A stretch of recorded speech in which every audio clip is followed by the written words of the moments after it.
Magandang hapon at narito na po ang ating mga balansyadong headlines. Inflation ong Abril lalo pang bumagal. May 12 idiniklarang special non-working holiday. 7.5 na milyong balota i-deliver na sa Metro Manila para sa May 12 elections. Panukalang mandatory drug test sa PUV drivers, dinipensahan ng Malacanang, kailangan para matiyak ang kaligtasan sa kalsada.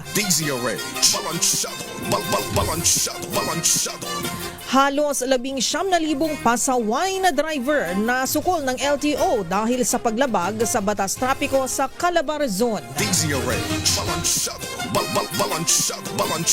Pulisya may POI na o person of interest sa robbery incident sa isang Japanese restaurant sa Makati City. At pinsala sa Bustos Dam, pinaiimbestigahan sa Department of Agriculture at sa NIA.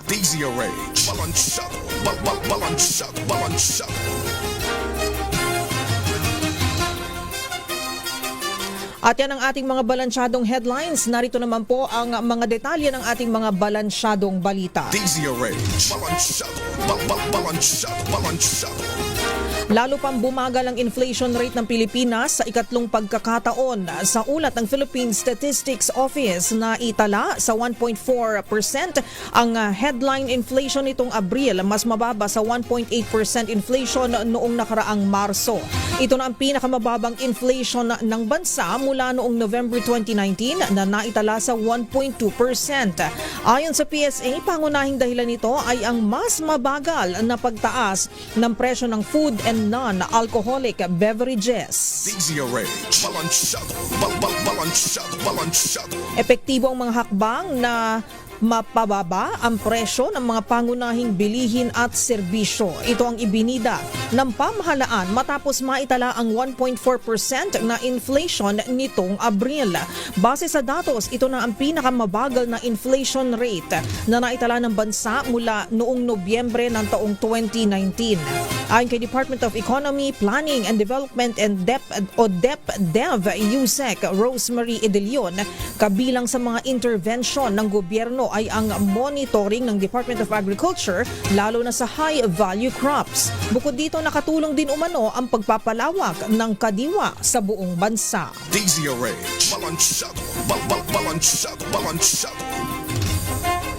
Idiniklara naman ni Pangulong Ferdinand Marcos Jr.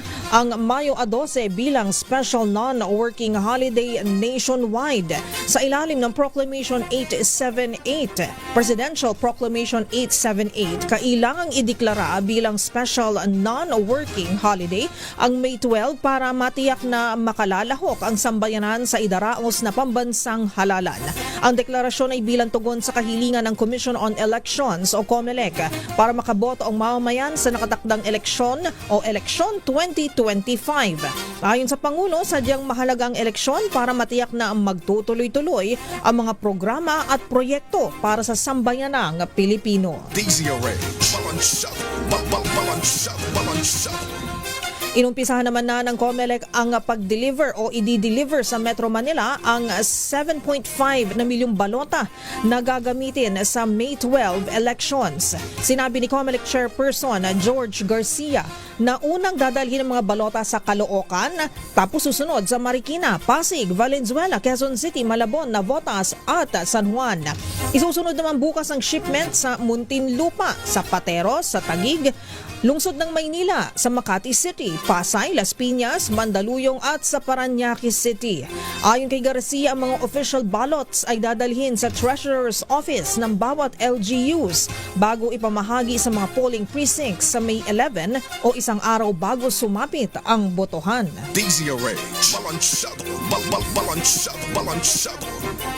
Nasa 30 kandidato naman, kabilang ang isang senador ang nanganganib na ma-disqualify sa eleksyon dahil sa paglabag sa iligal na pagpapaskil ng campaign materials. Ayon kay COMELEC Chairperson George Erwin Garcia, kakasuhan nila ng disqualification ang 30 kandidato dahil sa hindi pagtatanggal ng campaign material sa kabila ng kautusan ng Task Force Baklas. Matatanda ang sinabi ng COMELEC na maglalabas sila ng notice to remove sa mga kandidatong may illegal campaign posters. Kapag hindi nakatugon dito, maaari silang maharap sa electoral offense na pwedeng humantong sa disqualification. Nagpatawag naman ng panibagong command conference si PNP Chief Police General Romel Francisco Marbil ngayong araw para kumustahin ang latag ng seguridad ng pulisya sa May 12 elections. Ay kay Marbil, ito ay kaugnay ng una niyang direktiba sa mga police commander na mas higpitan ang pagbabantay sa botohan lalo na sa mga may kaso ng vote buying. Dagdag pa ni Marbil, kabilang din sa mga dapat natutukan ng mga police commander ay ang kanilang mga tauhan upang matiyak na walang mababayaran kapalit ng kanilang pagiging neutral sa politika. Pakinggan po natin si General Marbil. Ipakita po natin na ang pulis hindi natatakot at hindi nababayaran. So with that, ang mga commanders natin, I want to see you go down and supervise our men. I don't want anymore yung mga bayaran dito. We will have yung Oplan bayad. At iyan po ang tinig ni General Marbil. Samantala, magbubukas ng call center naman ang Parish Pastoral Council for Responsible Voting o PPCRV sa Huwebes, May 8. Ito ay para tumanggap ng mga reklamo at katanungan kaugnay sa nalalapit na halalan. Una nang binuksan ng PPCRV ang kanilang command center sa Sampaloc, Maynila noong Lunes bilang bahagi ng paghahanda sa eleksyon. Sa tulong ng kanilang IT system, inaasahan ng PPCRV na mas mabilis ang magiging monitoring at auditioning o auditing ng mga resulta ng halalan, partikular sa mga lokal, sa senatorial at sa party list positions. Tinataya nga abot sa 700,000 volunteers ang maglilingkod para sa election watchdog ng Simbahang Katolika. Samantala, hinihikayat ng PPCRV ang publiko na tumawag sa kanilang hotline numbers na 0919-05-PPCRV o 852-PPCRV para sa anumang election-related concerns. Umapela naman ng Malacanang na huwag agad husgahan ang panukalang mandatory drug test sa PUV drivers. Sa press briefing ngayong Martes, sinagot ni Palace Press Officer Undersecretary Attorney Claire Castro ang pagtutol ng grupong Piston na nagsabing tila mas layunin ng panukala ang surveillance at control kaysa tunay na seguridad. Naniniwala ang palasyo na mahalagang hakbang ito para sa kapakanan ng mga motorista at sektor ng transportasyon, kaya hindi dapat basta isang tabi. Pakinggan po natin si USEC Attorney Claire Castro. Pag-aralan, kasi ito po ay kailangan din po, tandaan po natin ang inaalagaan po dito yung safety po ng commuters, ng mga passengers, ng mga tao na gumagamit ng kalsada, including na rin po yung mga drivers. Hindi po ito basta-basta maaaring sabihin na huwag na lang gawin kung ito naman po ay makakasama sa safety. So pag-aaralan pa rin po ito at huwag naman po agad nating husgahan na ito ay isang money-making device or strategy. At yan po ang tinig ni Palace Press Officer USEC Attorney Claire Castro. Ang ating oras sa 5:25 na po ng hapon, pabor naman ng jeepney driver sa nais ni Transportation Secretary Vince Dizon na agarang ipatupad ang mandatory at regular na drug test para sa mga pampublikong sasakyan. Sa panayam ni RH52 Edniel Parosa sa mga tsuper sa terminal ng PUJ sa EDSA Crossing, suportado nila ang naturang polisiya para sa kaligtasan ng mga mananakay. Ngunit sinabi ng ilang tsuper na dapat gawin itong sorpresa upang ma-corner ang lahat ng drivers. Pakinggan po natin ito. Dapat hindi i-announce. Dapat hindi announce. Yung bigla. Kasi yung mga gumagamit. Hindi na mapapagay. Sa ibang usapin naman, inilutang din ni Secretary Dizon ang mungkahing bawasan pa ang oras ng biyahe ng mga PUV drivers. Ngunit kinontra ito ng mga tsuper dahil tiyak maapektuhan naman ang kanilang kita. Pakinggan naman po natin ang kanilang reaksyon ukol sa isyong yan. Sir, ano to? Isang 14 hours. Sa isang araw, Oo. ikaw mismo. Kasi ano to? Ayun, kakabiyahe ko lang mga alas 6 ng umaga. Gagarayan ko mga alas 8. Oo. So kapag nilimitahan, Kasi lalo na pila namin matagal. pag nilimitahan, Walang mangyari nun. Ipinag-utos naman ni Pangulong Ferdinand Marcos Jr. ang komprehensibong review sa pag-i-issue ng lisensya dahil sa sunod-sunod na aksidente sa kalsada. DZRH, balansyado, balansyado, balansyado.